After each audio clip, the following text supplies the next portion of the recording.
이사야 22장 5절에서 14절 말씀 함께 번갈아 읽겠습니다. 이사야 22장 5절로 14절 교독합니다. 환상의 골짜기에 주 만군의 여호와께로부터 이르는 소란과 발핌과 혼란의 날이요 성벽의 무너뜨림과 산악에 사무쳐 부르짖는 소리로다. 엘람 사람은 화살통을 메었고 병거 탄자와 마병이 함께하였고 기르 사람은 방패를 드러냈으니 병거는 내 아름다운 골짜기에 가득하였고 마병은 성문에 정렬되었도다.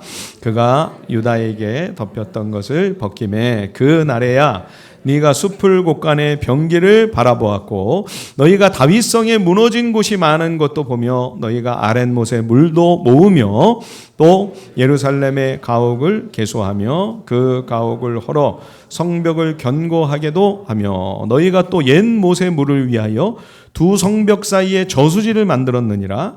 그러나 너희가 이를 행하신 일을 앙망하지 아니하였고 이 일을 옛적부터 경영하신 일을 공경하지 아니하였느니라.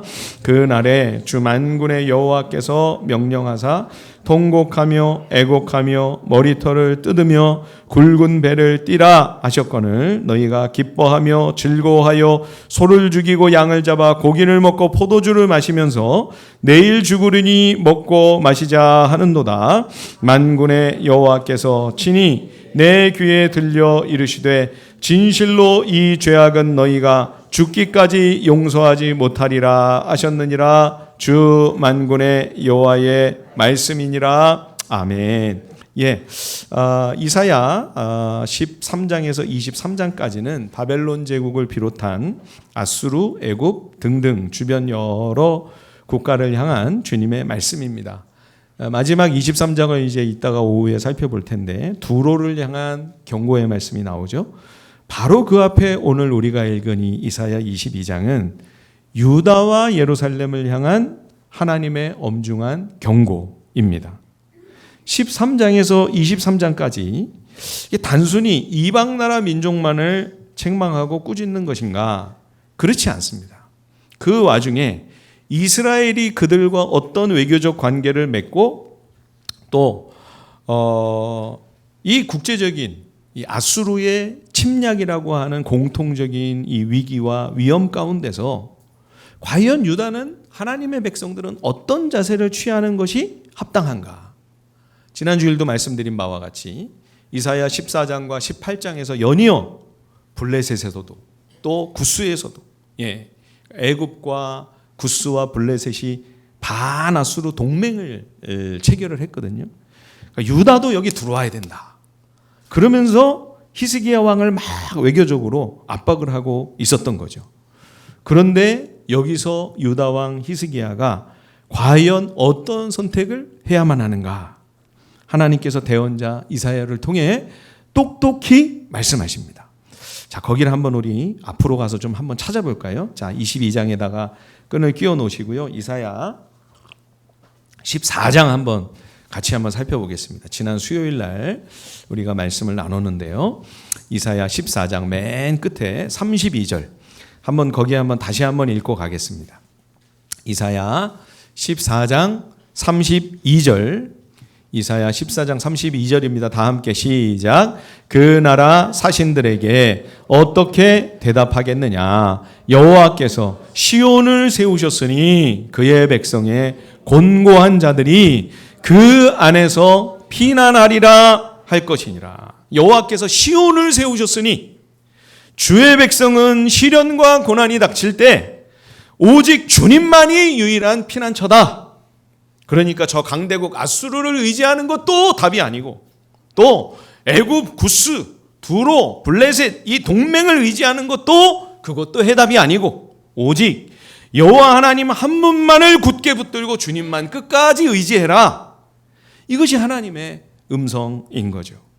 그래서 이사야 20장에 보면 하나님께서 대언자로 하여금 3년 동안이나 신발을 못 신고 맨발로 다니게 하는 거예요. 제대로 옷도 못 입었습니다. 참 남노하고 민망한 몰골로 이사야가 3년을 지내는 거죠. 옛날에 선지자를 안 한 게 얼마나 다행인가. 저는 그런 생각을 이럴 때마다 하곤 합니다. 예. 애굽과 블레셋, 구스의 그 반아수르 동맹이 아무리 든든해 보여도 히스기야가 막 흔들리는 거죠. 저게 내가 붙어야 되지 않나? 우리 유다가 저거를 의지해야 아수르랑 맞설 수 있지 않겠나? 3년을 마음을 갈피를 못 잡는 거예요. 예. 그러나 결국에는 아수르 제국이 하나님의 회초리, 하나님의 몽둥이이기 때문에 저들이 옷도 제대로 못 입고 신도 제대로 신지 못한 채 노예처럼, 아니 짐승처럼 갈고리에 꿰어가지고 전쟁 포로로 끌려갈 것이니 그런 허접하고 허탄한 동맹을 의지하지 말고 오직 주님만 굳게 의뢰해야 된다. 3년이나 대언자를 통해 생생한 메시지를 주신 거죠. 그래서 지금 이 이사야 23장까지 이방 나라와 유다를 향한 말씀들은 대부분 당시 아수르의 확장과 아수르 황제 사네립의 이 대규모 원정, 팔레스타인과 애굽 전쟁이 바로 그 주 배경입니다. 오늘 유다와 예루살렘을 향한 경고 또한 사네립의 이 18만 5천 대군의 침략으로 예루살렘도 포위가 됐습니다. 예. 그래서 하나님께서 대언자 이사야를 통하여 왕과 지도자와 백성에게 주신 소중하고 귀한 주님의 음성입니다. 먼저 22장 1절 말씀 오늘 우리가 읽지는 않았는데요. 5절에도 오늘 읽은 5절에도 환상골짜기라는 말씀이 나오고 1절에도 똑같이, 그렇죠? 자, 1절 말씀 이사야 22장 1절 같이 한번 읽어보겠습니다. 다 함께 한 목소리로 시작. 환상의 골짜기에 관한 경고라. 네가 지붕에 올라감은 어찌함인고. 지금 이 환상 골짜기는 예루살렘입니다. 여러분, 왜 예루살렘을 향한 말씀이다, 경고다 이렇게 안 하시고 환상 골짜기에 관한 경고다 이렇게 말씀할까요? 먼저 환상이 뭡니까, 여러분? 이 환상은 하나님께서 대언자에게 먼저 들려주시는 하나님의 음성, 하나님의 말씀은 물론 때로는 신비로운 이상으로 장차 이루어질 일을 환상으로 미리 대언자에게 보여주실 경우가 있습니다. 나중에 이제 우리가 이사야 53장을 살펴볼 기회가 있겠습니다만 거기 보면 마치 이사야가 예수님이 그 골고다 언덕 그 십자가를 지고 계시는 그 순환의 현장을 700년 후에 될 일이 아닙니까? 근데 700년 전에 먼저 이사야가 이 대언자가 다 영상으로 영화를 쫙 보고 기록하는 것처럼 장면들마다 너무 선명해요. 700년 전인데 흐릿하지가 않아요. 이게 바로 이상, 환상인 거죠. 영어로 하면 비전입니다. 비전. 예. 그런 의미에서 예루살렘은 하나님의 거룩한 비전을 가장 먼저 보는 것입니다. 하나님의 말씀, 율법을 유일하게 맡겨주신 곳이 예루살렘이죠. 하나님의 음성을 가장 먼저 듣고 그 진리를 앞장서서 살아내면서 또한 그것을 온 땅에 전파하고 전하며 선포하고 증언해야 하는 것이 예루살렘의 사명입니다. 자, 예루살렘이요, 해발 약 한 800m의 고지대에 위치한 높은 요새, 높은 산입니다. 그러면 여러분, 환상의 산이라고 말씀한다든지 또는 환상의 요새 이렇게 해야 정확한 표현입니다. 그런데 왜 환상 골짜기라고 이야기했을까요? 그리고 이 환상 골짜기에 관한 말씀을 지금 13장에서 23장까지 여러 이방 나라들과 하나님을 모르고 율법도 없는 나라들과 동일선상에서 똑같은 수준의 대등한 입장에다가 놓고 엄중하게 지금 경고의 말씀을 하고 계시죠. 이걸 보면 왜 굳이 산이라고 요새라고 하지 않고 골짜기로 표현하는가 하는 주의 의도를 짐작할 수 있습니다. 예루살렘은 두 개의 큰 골짜기 사이에 놓여 있습니다. 한번 여러분 그림을 한번 보여주실까요? 예, 이게 이제 예루살렘이에요. 이게 해발 750m 이상이 됩니다. 약 800m라고 제가 말씀드렸는데 이제 요 밑에 이제 다윗성이 있고 여기 이제 제일 높은 성전산이라고 하는데 모리아산 그 위에 이제 성전이 있습니다. 우리가 아는 시온산은 원래 다윗성이 있는 곳이 시온산이었는데 나중에 이제 이 유대인들이 그냥 다 통틀어서 시온산이라고 불러가지고 우리가 성전이 시온산 위에 있다 이렇게 아는데 정확하게 하면 성전산과 시온산은 원래는 좀 달랐습니다. 나중에는 그냥 다 시온이 되는 거죠.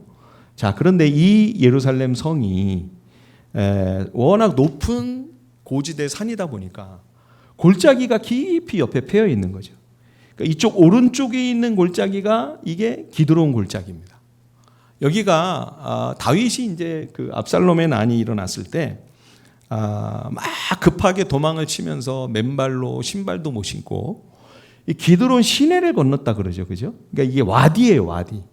그러니까 건기에는 물이 없는데 겨울에 이제 비가 막 내리기 시작하는데 때로는 폭우가 막 내려요.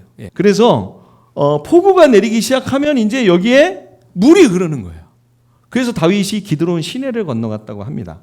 이제 요 기드론 골짜기를 딱 또는 시내를 건너서 위로 또 이렇게 올라가는 여기에 또 성전과 마주하는 산이 하나 있는데 이게 감람산이에요. 거기 이제 겟세마네 동산이 있는 거예요. 다윗도 일로 피난을 갔고 예수님도 또 이 시내를 건너 겟세마네 동산 감람산에 가셔서 이제 기도하곤 하신 거죠. 이 왼쪽에 또 골짜기가 있어요. 이 왼쪽의 골짜기가 그 악명 높은 흰놈 골짜기입니다. 왜 흰놈이냐? 얼굴이 하얘서 흰놈이냐? 그게 아니고 이게 아마 여부수 족속의 누군가의 이름인 것 같아요. 원래 이 예루살렘이 여부수 족속이 오랫동안 사사시대 마지막까지 이스라엘이 탈환을 못했던 고지대 요새가 바로 예루살렘이거든요. 그러니까 다윗 때 비로소 탈환을 해요. 그래서 아마 여부수 족속의 누군가 흰놈이라고 하는 사람 또는 흰놈의 아들이 이 땅 일대를 소유하고 있었던 것이 아닌가. 그래서 흰놈의 골짜기 또는 흰놈의 아들의 골짜기 이런 이제 이름으로 불리는데 학자들의 연구에 의하면 이 흰놈이라고 하는 이 말의 어원을 따져보니 애곡과 통곡과 가슴을 치며 탄식하고 애통한다 그런 뜻이 또 있는 거예요. 예. 왜 그런 거 하니 이 흰놈 골짜기가 뿌리 깊은 우상 숭배와 연관이 있습니다. 여러분 몰렉 숭배 아시죠? 그죠? 암몬 족속, 모압 족속이 신으로 섬겼던 그 몰렉 우상의 제사 의식은 어린 영유아를 불태워 번제로 바치는 반인륜적이고 폐륜적인 정말 끔찍하고 잔혹한 살인이 수없이 자행되는데 이 흰놈 골짜기에서 그 일이 벌어진 거예요. 예. 몰렉 우상 숭배가 성행한 곳이 흰놈 골짜기예요. 유다 왕 중에서도 몰렉 숭배를 한 사람이 있죠. 그죠? 나중에 뭐 므낫세 아몬은 차치하고라도 솔로몬도 몰렉 숭배를 허락을 했고요. 히스기 왕, 지금 이 22장이 히스기야 왕 때인데 히스기야 왕 바로 앞에 아하스 왕 때만 해도 아하스도 바로 이 흰놈 골짜기에서 몰렉 숭배를 한 거예요. 얼마 전까지. 그래서 헬라어의 그 게헨나라는 말이 있습니다. 게헨나. 그거와 짝이 되는 히브리어가 스올이에요. 지옥이라는 말이죠. 지옥. 그죠? 근데 그 게헨나가 그 말이 그 단어가 어디서 왔나? 게흰놈이라는 말에서 게헨나가 왔다. 그렇게 보는 거죠. 예. 불 속에서 어린아기들이 울부짖으며 죽어가는 그 아비규환의 그 끔찍한 불구덩이, 그 무시무시한 흰놈 골짜기가 바로 게헨나, 불지옥의 예고편처럼 보였던 거죠. 그러니까 여러분, 예루살렘이 지금 이 지경이 된 거예요. 그래서 하나님께서 예루살렘을 향해 환상의 산, 거룩한 비전의 요새라고 그렇게 말씀하지 못하시고 비전의 골짜기, 환상의 골짜기, 하나님의 탄식이죠. 예, 하나님의 탄식이 어린 책망이에요. 꾸짖음이에요. 예, 하나님의 계시를 가장 먼저 보고 제일 먼저 주의 말씀을 따라서 그 뜻을 깨달아 하나님이 기뻐하시는 선하고 의로운 길을 걸어가야 할 주의 백성들이 왕부터 시작해서 간악한 우상 숭배를 일삼고 있었으니 하나님이 어찌 아수르라고 하는 몽둥이를 들어 유다와 예루살렘을 향해 진노하시며 징계를 내리지 않으실 수가 있었겠습니까? 환상의 산, 비전의 요새가 되어 온 땅과 열방을 향해 생명과 구원의 통로가 되고 진리의 전당이 되어야 할 예루살렘이 흰놈 골짜기의 이 더럽고 추한 소각장이 되고, 아니 게헨나의 그 끔찍한 모습이 연상될 정도로까지 전락하고 말았으니 어찌 하나님이 경노하실 수 없겠습니까? 우리는 이사야 13장에서 23장에 이르는 이 열방을 향한 엄중한 경고 가운데 유다와 예루살렘도 똑같이 거기에 포함되어 있다는 사실에서 큰 경각심을 가져야 됩니다. 예, 유다 백성은 굉장히 오해를 하고 큰 오판을 했습니다. 우리에게는 여호와 하나님의 성전이 있는데 하나님이 예루살렘을 버리시겠어? 거룩한 주의 성전이 있는데 어떤 나라도 감히 넘볼 수가 없지? 그러면서 예루살렘 성전의 보호막 아래에서 율법의 정신을 따라가지 않는 겁니다. 대언자 이사야가 앞서 5장에서 선포한 것처럼 주의 백성은 우상 숭배자들과 똑같이 악한 탐욕으로 가옥에 가옥을 연하고 전토에 전토를 더했습니다. 충분히 내가 살만한 넓은 집이 이미 있는데도 자기 배만 불리려고 집을 사들이고 또 사들이고 땅을 사들이고 또 사들이고, 그래서 땅 부자가 되고, 그러니 가난한 백성들이 어떻게 살겠습니까? 여러분, 이게 2700년 전 고대의 상황입니다. 요즘 얘기가 아니에요. 3000년의 간격이 있는데 여러분, 상황이 똑같지 않습니까? 더군다나 지금 유다는 이방 나라가 아닙니다. 하나님의 말씀, 거룩한 율법을 받은 나라예요. 주의 백성이에요. 하나님이 특별히 선택하시고 구별하신 백성들입니다. 특히 예루살렘은 왕과 그래도 위정자들과 그래도 이 나라를 이끌고 간다고 하는 지도급에 있는 사람들이 살고 있는 그런 땅이 아닙니까? 그런데도 이사야가 외치고 있는 하나님의 말씀과 같이 우상숭배적인 탐욕적인 악한 길을 걸어가고 있는 것이죠. 하나님께서는 레위기 율법에서 분명히 선포하셨습니다. 레위기 25장 23절입니다. 토지를 영구히 팔지 말 것은 토지는 다 내 것임이니라. 너희는 거류민이요 동거하는 자로서 나와 함께 있느니라. 땅은 하나님의 것입니다. 토지는 다 내 것임이니라. 여러분, 우리는 이 땅에 잠시 지나가는 나그네예요. 임시 체류자입니다. 잠깐 지내는 동안 하나님의 은혜로 주님이 우리에게 빌려주셔서 이 모든 좋은 것들을 살며 누리며 그렇게 쓰다가 돌려드리고 또 빈손으로 가는 거예요. 예. 그러므로 여러분, 집이나 땅을 내 재산을 불리고 내 배만 불리려고 내 소유를 증식시키기 위하여 탐욕으로 투기를 일삼는 것은 하나님의 백성으로서 합당치 않습니다. 그럼에도 불구하고 예루살렘에서조차 그 소중한 율법의 정신을 거부하면서 자기 탐심만 챙기려는 악한 일들을 버젓이 자행하고 있는 거죠. 그래서 지금 하나님께서 아수르 대군을 지금 포위를 탁 시켜놓고 하나님이 회개하라고 하시는 거예요. 이때는 하나님이 기회를 주셨어요. 한번 봐주셨죠, 그죠?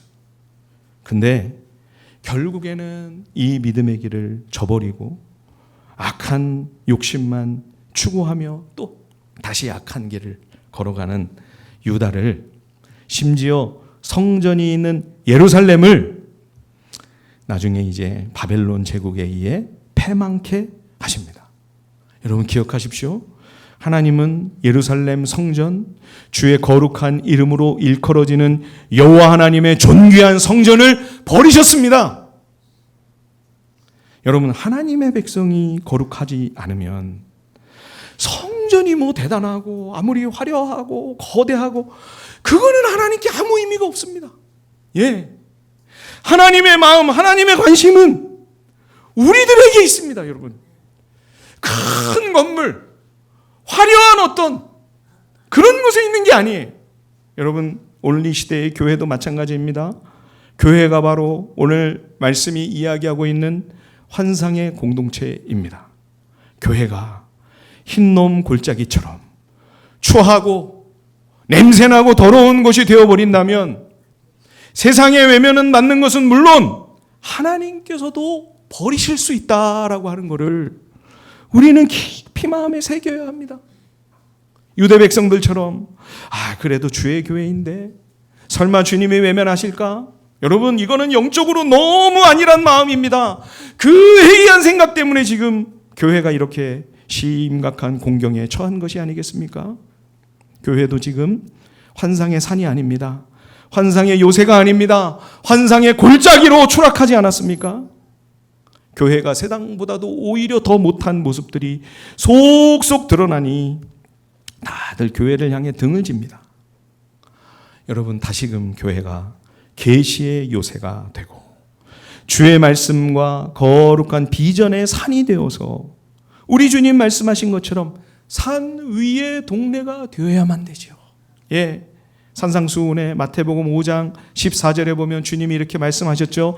너희는 세상의 빛이라. 산 위에 있는 동네가 숨겨지지 못할 것이요. 산 위의 동네는 다 보고 있습니다. 얼마나 말씀을 따라 정결한 삶을 살고 과연 저들이 우리에게 예수 믿으라고, 예수 믿고 천국에 가라고 외치며 증언하는 그 복음대로 먼저 정말 선하고 의로운 길을 살려고 애쓰고 있는지를 다 주목하고 있습니다.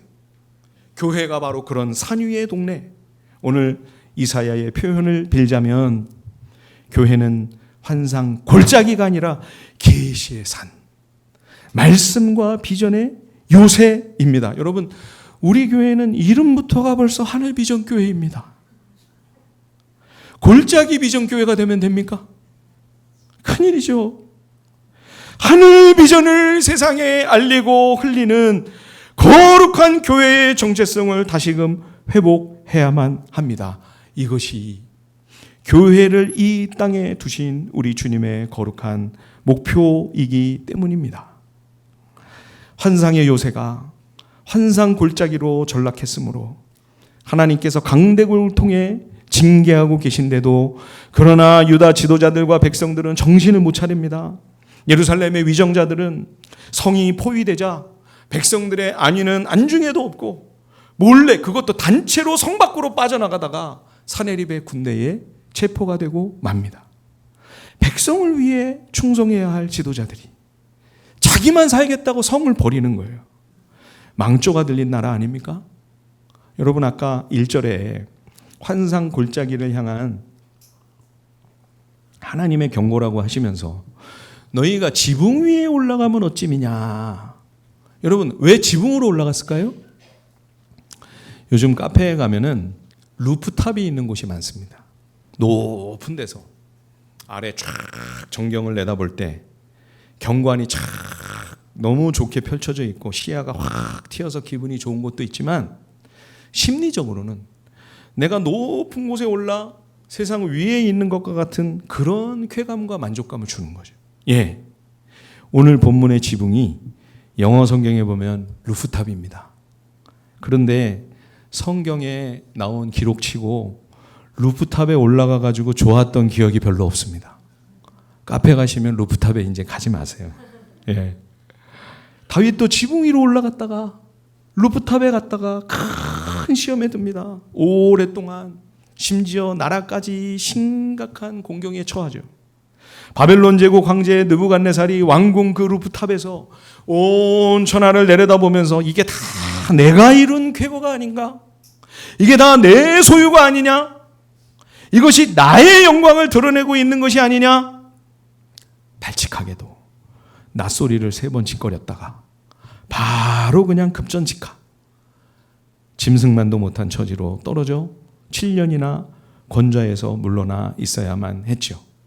지금 유다 지도자들과 백성들도 나라가 큰 위기에 처했는데 하나님 앞에 엎드리기는커녕 도망치는 놈들이 없지를 않나? 또 영적으로 얼마나 해이합니까? 지붕 위에 올라가 소를 잡고 포도주를 마시면서 내일 죽을 것이니 오늘 먹고 마시자, 오늘만 살자, 그러면서 파티를 하는 거예요. 어떻게 이럴 수가 있을까요? 예루살렘은 절대 망하지 않는다고 하는 시온 불패, 예루살렘 불패, 성전 불패의 거짓 신화에 중독이 되어서 비성경적인 확신과 믿음으로 똘똘 뭉쳐 있는 거죠. 예. 그런데 여러분, 이렇게 아니라고 회의한 사람들만 있었던 것은 물론 아닙니다. 히스기야 왕과 일단의 지도자들과 많은 백성들은 이 사내립 대군의 침공을 막아내기 위해서 진짜 눈물겨운 노력을 아끼지 않았습니다. 그런 또 다른 모습을 또 오늘 우리 본문이 대비해서 보여줍니다. 자, 이사야 22장 9절, 10절, 11절 한번 보십시오.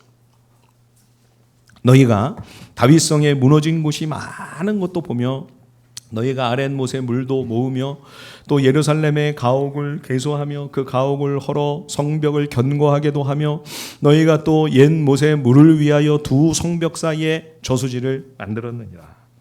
자, 예루살렘 성 안에 버려지고 무너진 가옥들이 있었어요. 그래서 지금 이제 전시니까 그런 집을 헐어버리고 그 집을 쌓았던 그 돌을 가져다가 예루살렘 성벽의 약한 데를 보수하는 거예요. 예. 그리고 또 성이 포위될 때를 대비해서 수원을 확보하기 위해 애를 쓰는 거죠. 예. 이 기드론 골짜기, 우리가 지금 보고 있는 이 기드론 골짜기 보시면 저 기혼샘이라는 데가 있죠. 그죠? 저게 이제 예루살렘의 수원지예요. 예. 그런데 공교롭게도 성 바깥에 이 샘이 있었어요. 그러면 여러분, 외적들이 와가지고 포위를 딱 하면서 저 샘만 딱 막아버리면, 그렇죠?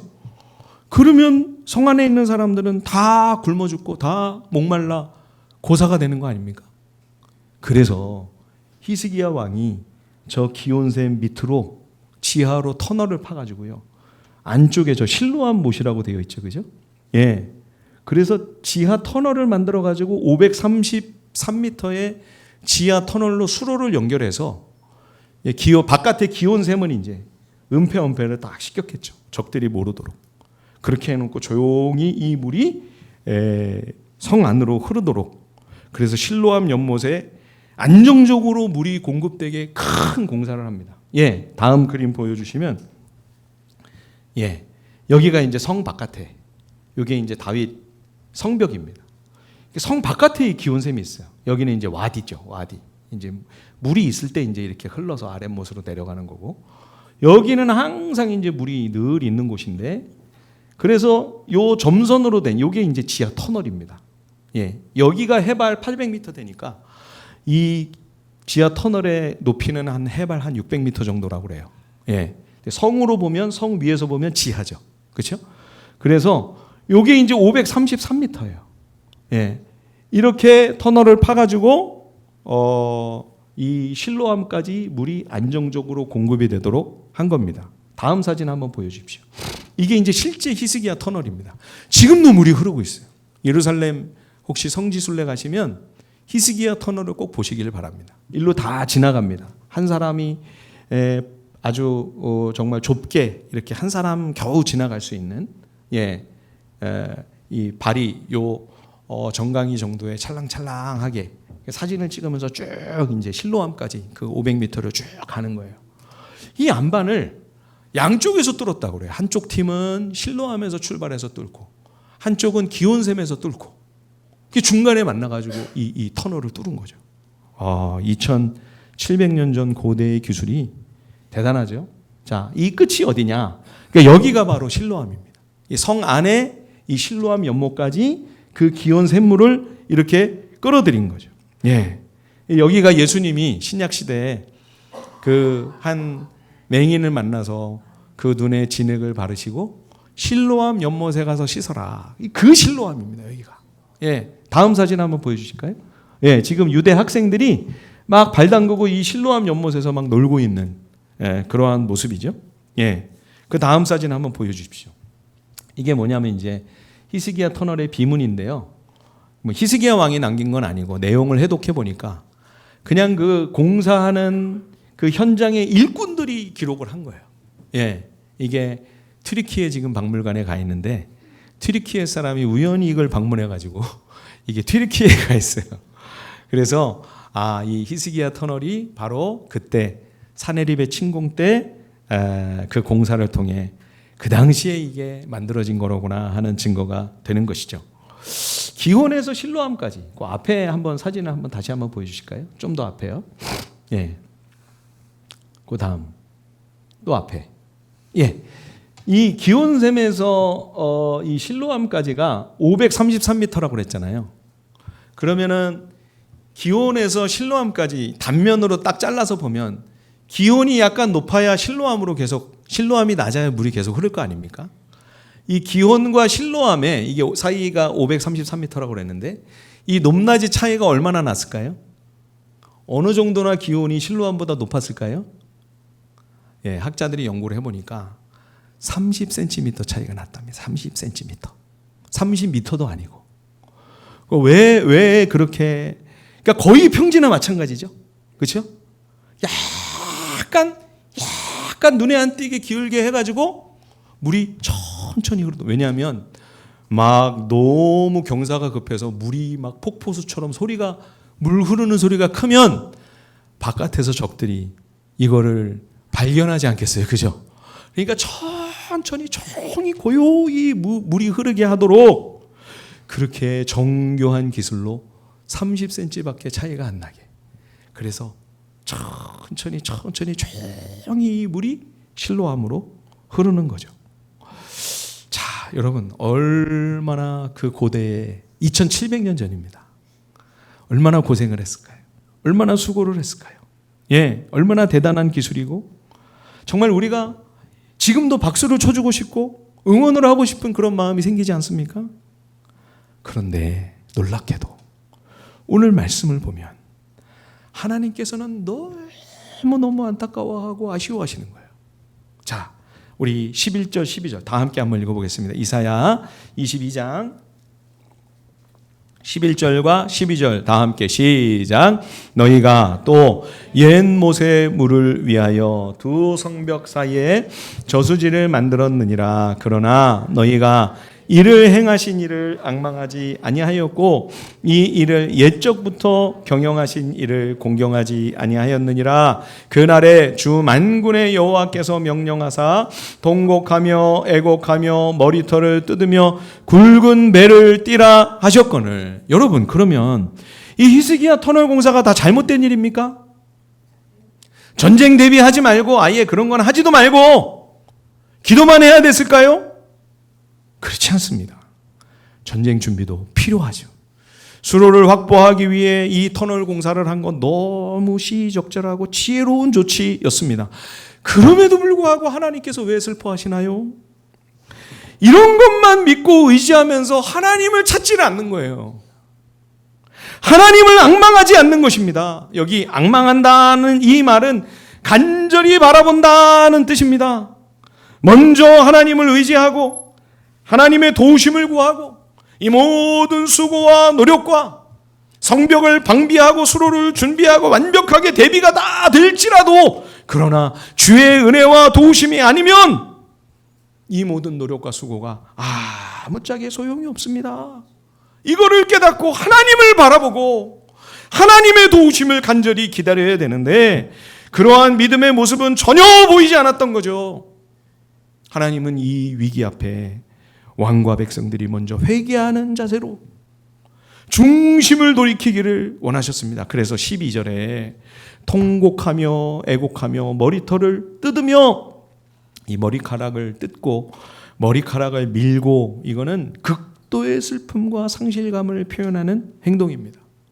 우리 머리카락은 사람의 영광과 생명력을 나타내고 또 아름다움을 상징하는 것 아니겠습니까? 이거를 다 뜯어버리고 삭발을 한다. 사랑하는 이의 죽음을 깊이 애도하고 슬퍼하거나 또 고대의 자기 죄를 깊이 깨닫고 하나님 앞에 통회하며 자복할 때, 이 굵은 배도 마찬가지죠. 굵은 배옷은 검은 염소 털로 짠 아주 까끌까끌하고 거친 재질입니다. 주로 곡식 자루를 만드는 데 쓰이는 이런 옷을 평상복 대신 맨살에 거칠고 불편하게 이거를 걸치고 있는 것은 스스로 자기를 낮추고 자신을 괴롭게 하며 하나님 앞에 교만을 꺾고 마음 중심을 주께로 돌이키는 회개와 겸손의 상징인 거죠. 그러므로 전쟁에 앞서 무기를 준비하고 성벽을 방비하고 물을 확보하기 위해 지하 수로를 파는 공사도 다 소중하고 다 중요하고 꼭 해야만 되는 일이지만, 그러나 먼저 하나님 앞에 자신을 깊이 돌아보는 참된 회심, 주 앞에 스스로를 정직하게 성찰하면서 말씀 앞에서는 진실한 회개를 하나님은 가장 먼저 히스기야 왕과 백성들에게 바라고 계셨던 것이죠. 지하 수로를 파고 수자원을 확보하기 위해 이런 정말 대단한 공사를 하는 거 참 훌륭한 일이죠. 예, 후대의 길이 교훈이 되어야 할 참 소중한 돈이 아닐 수 없습니다. 단체로 위정자라는 자들이 도망을 쳐버리고 지붕 위에 올라가서 잔치를 하며 흥청망청 먹고 마신 그러한 사람들에 비하면 얼마나 아름답고 귀한 충성입니까? 그러나 하나님은 주의 백성들이 한 걸음 더 나아가 주 앞에 엎드리기를 원하셨습니다. 하나님을 앙망하며 하나님을 기다리기를 원하셨던 것이죠. 우리가 이번에 이사야 25장 9절의 말씀에서 기다림이라고 하는 말의 의미를 다시 한번 새롭게 깨달았습니다. 히브리어의 기다림은 감나무에서 그냥 그 밑에서 감 떨어지기만 기다리며 입만 벌리고 있는 나태하고 안일한 수동적인 모습을 묘사하는 단어가 아닙니다. 기다린다는 말의 어원을 보면 씨를 열심히 잡고 아주 단단히 꼬아서 튼튼한 밧줄을 만든다, 그런 뜻이에요. 예, 비록 우리의 믿음은 연약하고 보잘것없습니다. 그러나 주님이 신실하시기에 나의 신뢰를 주님의 그 성실하심에 엮어서, 예, 또 주님의 그 변함없고 진실된 언약의 말씀이 있으니 나의 그 부족한 믿음을 그 말씀에 엮어 힘들고 괴로워도 주를 바라보고 그 말씀을 준행하고 끝까지 주의 선하신 뜻을 붙잡고 물러서지 아니하고 버티고 견디고 참고 인내하는 것, 이것이 성경적인 기다림이에요. 이 기다림을 우리에게 잘 나타내 보여주는 말씀이 이사야 40장 31절입니다. 다 함께 시작. 오직 여호와를 앙망하는 자는 새 힘을 얻으리니 독수리가 날개치며 올라간 같을 것이요 다른 박질하여도 곤비치 아니하겠고 걸어가도 피곤치 아니하리로다. 아멘. 여기서 오직 여호와를 앙망한다, 옛날에는 앙모한다 그랬죠. 주를 앙모하는 자, 그 단어가 바로 이사야 25장 9절에 기다린다라고 하는 말과 같은 단어입니다. 오직 여호와를 기다리는 자는 새 힘을 얻으리니 독수리가 날개치며 올라간 같을 것이요 다른 박질하여도 곤비치 아니하고 걸어가도 피곤치 아니하리라. 이것이 여호와만을 기다리는 믿음의 사람들에게 하나님이 주시는 복과 은혜입니다. 히스기야 터널을 이렇게 뚫은 것만 해도 이 정도면 너무 대단하지 않습니까?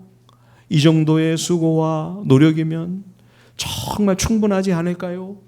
여러분, 그것은 우리 인간의 생각입니다.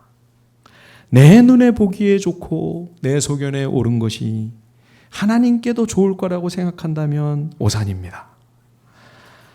우리는 이 정도면 참 훌륭해, 이 정도면 됐지, 이만하면 정말 내가 할 만큼 한 거 아니야? 그런 생각을 할 때가 참 많습니다. 하지만 여러분, 우리는 말씀 앞에 설 때마다 또 한번 다시 생각해 봐야 합니다. 이게 정말 하나님이 원하시는 최선일까? 이게 진짜 하나님이 기대하시는 베스트인가? 여러분, 하나님의 뜻이 만약 더 베스트라면 그 베스트의 가장 큰 적이 뭘까요?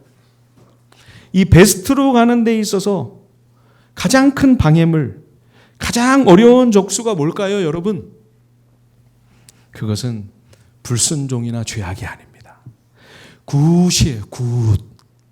이만하면 참 좋아. 아주 훌륭해. 이만하면 됐지. 굿.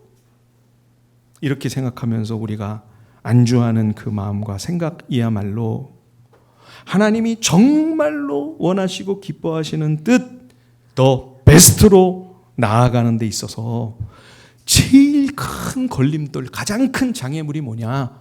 굿이에요, 굿. 이만하면 참 좋은데, 이 정도만 해도 훌륭한데. 여러분, 우리는 지금 혹시 어디서 안주하고 있습니까? 주님은 아니야, 거기 아니야, 더 올라와야 정상이야 라고 말씀하시는데, 아니 주님, 이 정도도 훌륭하지 않나요?